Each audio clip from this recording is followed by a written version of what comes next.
$4,110 a month. In the 2026 military pay charts, that's what a sergeant, an E5, makes in base pay after 6 years. Not a bonus, not overtime. And the military sets that number using just 2 facts about you. And here's the part the recruiting desk skips. There's a raise waiting for you in about 2 years that has nothing to do with getting promoted, and almost nobody sees it coming. This is Erica. Start with what actually drives that number because it surprises people. Your base pay comes down to 2 things and nothing else. Your grade, meaning your rank and your years of service. Not your job, not your zip code, not how hard you work. Hey everyone, Kai here. And that chart got a raise this year, 3.8% across every grade on January 1st. Nova here, and here's the catch worth staying for. That base number is not your paycheck. It's not even close to the whole story. That single chart covers every grade, from a brand new E1 to a 20-year colonel, an 06. Once you can read it, no recruiter can fudge your number because the rule is the same for all of them. But the base chart hides the bigger number. Your real compensation runs 30 to 50% above it once you count housing and food, so the number on that chart is genuinely the smaller half of your paycheck. Which is the exact thing the comments keep hammering, so I'll just read the top one. How much does an E5 actually make a month in 2026? The chart says 4,110. The honest answer is a good bit more, and closing that gap is the whole video.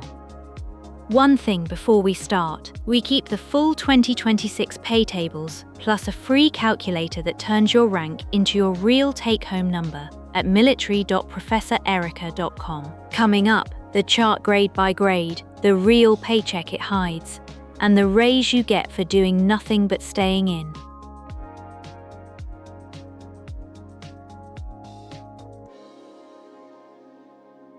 Open the 2026 chart, 2 axes. Grade down the side, years across the top. Think of it like one of my Pareto charts. Find your row, find your column, and that single cell is your whole number. Enlisted first. An E1 starts at $2,407 a month. And the top of the enlisted chart, an E9 at 20 years? About 8,100. Same chart, bottom to top. Wait, warrant officers outrun most of that? They do. A W1 opens at 4,057. A W5 with 20 years lands near 10,200. Then the officers. An O1 starts at 4,150. An O3 with 6 years is around 7,700. An O6, a full colonel with 20 years, sits near 13,000 a month. Here's what stuns people. Same rank, same years, same base pay in every single branch. The Pentagon publishes one chart, and it covers the Army, the Navy, the Air Force, the Marines, the Space Force, and the Coast Guard. So the branch on the sleeve changes nothing. The grade and the year set the pay. Those columns across the top, the over 2 years, over 4, over 6, that's the part people never budget for. Hold that thought, because it's the raise I promised you. First, the bigger surprise. That base number is barely the paycheck. Quick, honest ask while we are here. If this has been worth your time so far, hit like, then subscribe and ring the bell. I know everyone asks, but this one is free, and it is how a small channel like this actually grows.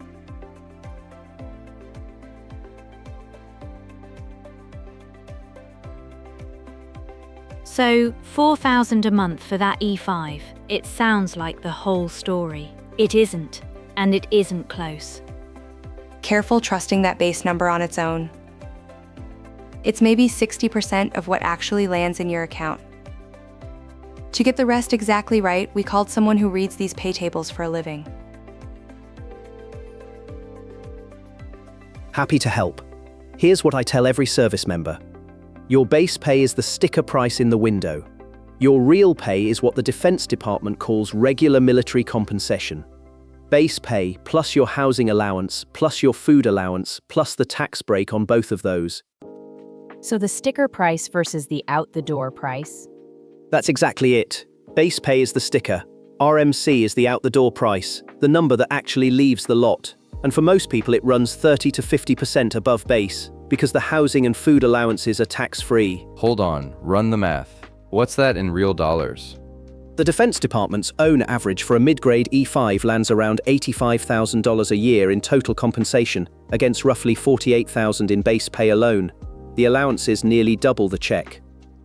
Picture Diego, an E5 with a wife and a young son, stationed in San Diego. His base pay says about $49,000 a year, and on paper that looks tight for that city. But the tax-free housing allowance that covers his San Diego rent, plus the food allowance, plus the taxes he never pays on either one, push his real compensation well past $80,000. By the end of it, the base number told him barely half the truth. Both things are true. The chart is honest about base pay, and base pay quietly hides the largest part of your paycheck. Which gives you one rule: compare RMC, not base, whenever you weigh a military offer against a civilian salary. That's the exact number the Defense Department built for that comparison. Thanks for having me on, and hold on to that one, it protects you. That's the number to keep. Thank you, Professor. Now, how you actually make it grow.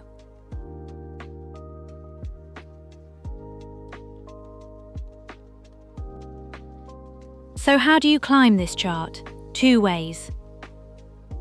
And one of them is the raise I promised you at the very top. 2 levers, rank and time. Promotion is the obvious one. Move from E4 to E5 and you jump to a whole new row on the chart, a higher number in every column.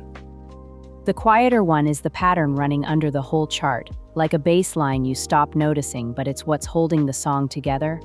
That's longevity, and here's the raise nobody warns you about. Look across the top of the chart at those columns. Over 2 years, over 3, over 4, over 6. Every couple of years you cross into the next column, and your base pay steps up automatically without a single promotion just for staying in. An E5 at 2 years earns less than an E5 at 6. Same rank, more money, purely for time served. Remember the raise I promised at the top, the one with no promotion attached. That's it, sitting right there in the columns nobody reads. So time alone is a raise. That's the worth it number most people completely miss. Same principle as compound interest. 20 years in, your rank and your longevity are stacked right on top of each other, and each extra year adds more than the last. That settles the how. Now the pays that ride on top of all of it.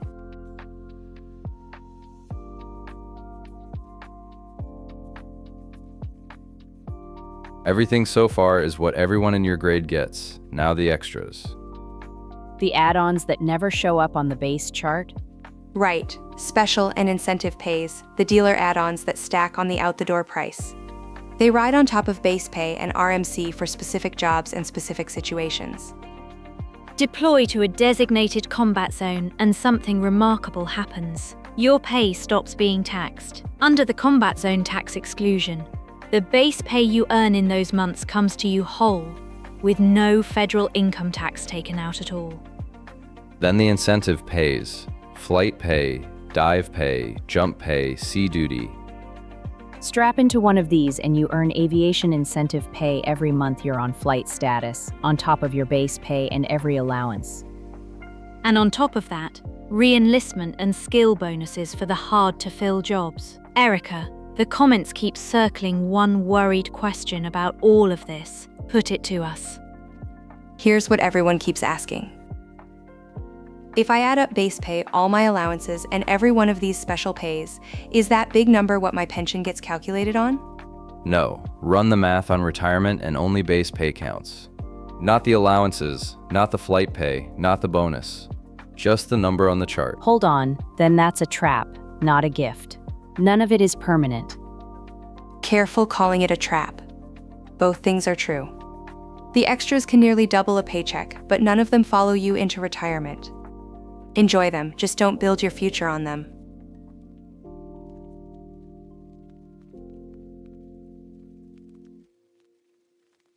Here's a fight worth having. When someone asks what you make, do you say your base pay or your RMC? Kai wants you to quote the big number. Nova says that big number will lie to you. I'll referee and I'll land the call at the end. Kai, go. Quote RMC every time. Base pay alone tells a 19-year-old they make $48,000 when the Defense Department's own math says $85,000. That gap is a house. Undersell yourself and you'll walk away from a good military deal for a worse civilian job. The honest number is total compensation. Except total compensation is the number that can evaporate on you. RMC is base plus housing plus food. Move from San Diego to a cheap rural post and your housing allowance drops by thousands. Live in the barracks. It's zero. You built your whole budget on a number that moves every time you do. No, quote it with the zip code attached and the moving problem disappears. Sure, but here's what really settles it. Your pension is calculated on base pay alone, not RMC. 20 years in, the number that funds your retirement is the small one on the chart, not the big one on the calculator. Plan on RMC and you'll overshoot your whole retirement. Hold there, Kai. Honest question. Is RMC ever the wrong number to lead with? When you're planning your retirement, yes. There, only base pay counts, and I'll give Nova that one. And I'll give you yours. Comparing a job offer to civilian pay, RMC is the only fair number. That's literally what the Defense Department built it for. Then let me call it and tell you the move I'd make. Both numbers are true, they just answer different questions. Comparing a military offer to a civilian salary, use RMC. That is exactly what the Defense Department designed it for. Planning your 20-year retirement, only base pay counts, so guard that number. So the smart play is simple. Quote the big number to the recruiter and protect the small number for your pension. That's the ruling. Next, one honest paycheck, start to finish.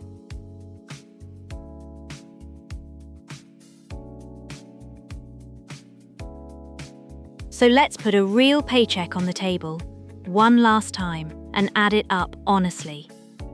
Careful comparing base pay to a civilian salary because you'll always lose that fight, and it's the wrong fight. Watch what actually lands for our E5. Start with the base pay. An E5 over 6 years, $4,110 a month. Add the housing allowance, and it's tax-free. With dependents, it might run around $2,100, though that number swings hard by zip code. Add the food allowance, $477 a month, also tax-free. And the tax break on both of those, worth roughly $430 more you simply never hand over. So the real monthly number is about $7,100, not $4,100. That's what the chart alone would never tell you. So the chart lowballed the truth by almost half. So is military pay actually good? Both things are true. The base chart looks modest next to a flashy tech salary. But add the tax-free allowances, no-cost healthcare, and a pension you vest into after 20 years, and the total is genuinely strong for what it is. Run the math honestly, though. If you'd clearly out-earn all of it in a civilian career you actually want, the paycheck alone won't keep you, and it shouldn't. The pay is a strong reason, not the only one. So here's the one move tonight, and it takes 5 minutes.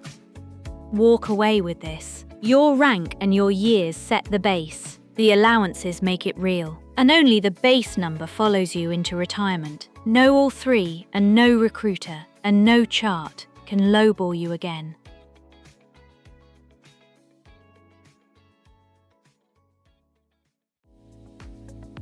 Quick landing. Base pay is set by your grade and your years, and it rose 3.8% this year. But that chart number is only about 60% of your real pay, and only the base part ever counts toward your pension. Next time we run which ranks and paths actually retire rich and how the 20-year pension math really works. A couple of the numbers genuinely surprised me. Your move tonight takes one look at your LES. Add base pay, housing, and food, then hold that total up against any civilian offer. Do that once and you walk into every pay conversation knowing your real number cold. That's a 5-minute habit you keep for your whole career, and nobody lowballs you again. Same principle every time. The chart is the floor, not the paycheck. Learn to read past it. If this finally made your pay chart make sense, A like genuinely helps another service member find it. Subscribe too, because we redo these numbers every January when the raise and the allowances shift. Here's the fork we honestly can't call for you.